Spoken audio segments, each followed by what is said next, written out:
Hey friends, and welcome back to Imagine with Royce. If you're new here, hello and welcome. My name is Royce. I'm a painter, sculptor, and a collector. Today's episode is going to be all about my time working on Splash Mountain. There was quite a bit of audio animatronics in that show machine mountain, if you will, and I had the honor of working on quite a few. So let's get started.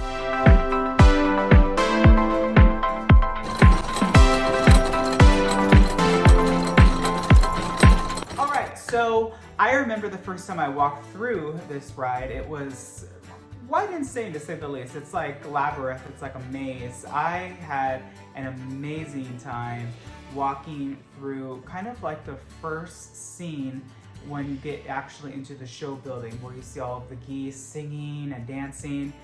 To start, I worked on those geese. They were all replaced around 2017, 2018 with the new fiberglass beaks and a new 3D printed jawline area. So I got the opportunity to paint all of those beautiful orange beaks, and I was very excited to have that opportunity. I never touched the turtle or the rabbit, but I did get the opportunity to work on a big alligator. Yes, here's a photo of me working on this guy.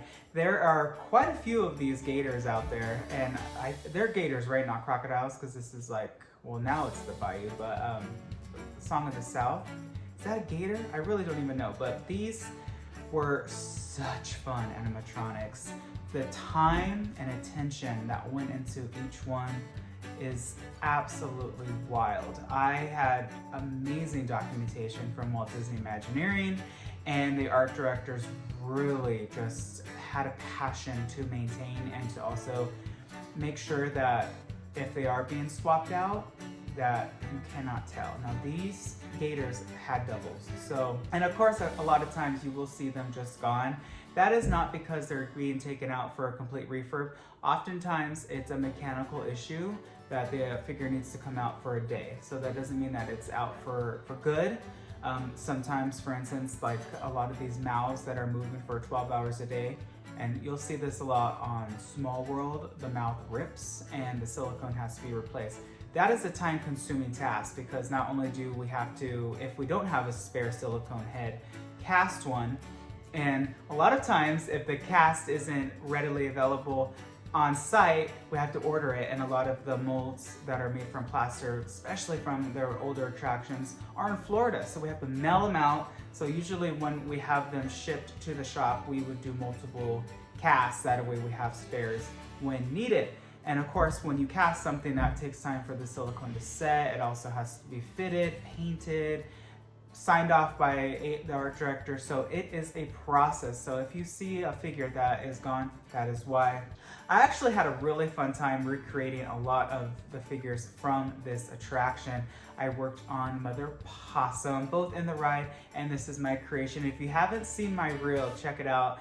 I had a great time working on her. I don't know if it's the look of worry on her face or her little babies who are just absolutely adorable. I just really liked that figure, so I had an amazing time working on her. Of course, Mr. Bluebird, he's kind of like the gem of the ride, right? He's only seen, at least in Disneyland's version, once, and he's really easy to miss. He's right at the finale, kind of at the end of the big showboat, and he was fun to recreate for sure. Moving along, I actually had the honor of working on the weasels, which were fun, and then of course, who could forget the owl? Now, this owl, I remember I created him for my studio, and then Chris walks in and he's just like, that's my owl, I have to have it. So I was like, okay. Here's some actual documentation of the owl from Disney. I recreated it exactly. See, this is something that a lot of people get wrong, is sizing when they recreate something or color. I really took advantage of, working on the actual figures because I remember the colors that they were, I remember the shades, how they were furred, how they were painted. So that's why I'm able to recreate so many figures so exact. And of course, Splash Mountain would not be complete without Briar Rabbit. I've actually never got the opportunity to work on Briar Rabbit, but definitely want to recreate him one of these days. I think that Splash Mountain as a whole is an amazing footprint in Critter Country, but now it'll be New Orleans. I think that there are a lot of figures in there that are going to be recycled for the Tiana's Bayou Adventure and reskinned. So for those of you that are freaking out about that, you have to understand, especially in today's world, Disney's on a budget, and never before has there been such a need to save money. So what do you think is going to happen? They're going to reuse a lot of these figures. They're going to redress them, they're going to repose them, and they're going to relocate them throughout the now Bayou. So stay tuned, relax. I'm sure it's going to be amazing. And yeah, that's kind of like my time at Splash Mountain. Fun fact, I never saw this boy, but when I was walking through the attraction, one of my coworkers warned me about the ghost. And I, as you know, I used to work steam trains. So I remember looking down into the finale boat scene when I used to be a conductor really late at night when I was putting a train away. This was like at midnight. And I swore I saw somebody, but I just kept going. Obviously I couldn't stop the train, but I was told that there is a ghost that lives in Splash Mountain. It's a little boy. I think he's like 5 or 6, I'm not sure, but I do know that he wears an orange shirt, and a lot of people have seen him. A lot of my coworkers have seen him. He runs around in there. I don't know if anybody actually passed away in Splash or what the deal is, but yeah, it's definitely a thing. There's a lot of ghosts that live in a lot of attractions, and not just Haunted Mansion. I'll get to it because I'm starting this series, of course, where I'm discussing what I did in all of these attractions. These figures are quite old. I do remember a lot of them constantly needing updates and repairs, and this is going to be a good thing for them because with so much time down, each figure is finally going to be able to get the true TLC that they need. I think that these figures are beautiful. They're from America Sings, at least majority of them, and that attraction had a lot of figures sculpted by Blaine Gibson, which a lot of people know he's my favorite Imagineer, or at least one of them.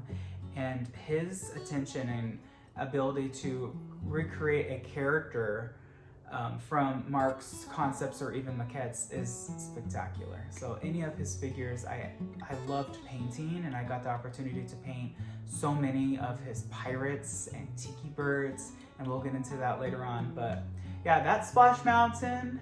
I hope you enjoyed the pictures and the story time. If you like this sort of content, please let me know. Hit subscribe, ring that bell icon thing, and like button. You know the drill. Let's make it official. That way, you are updated whenever I upload a new video. I wish you all a wonderful day.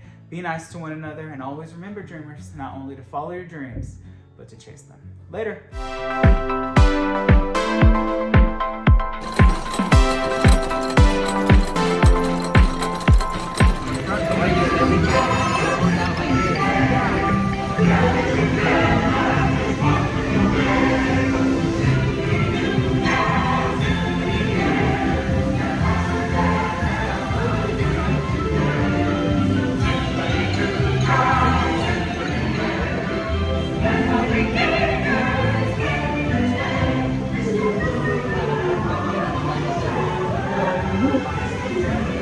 Yeah.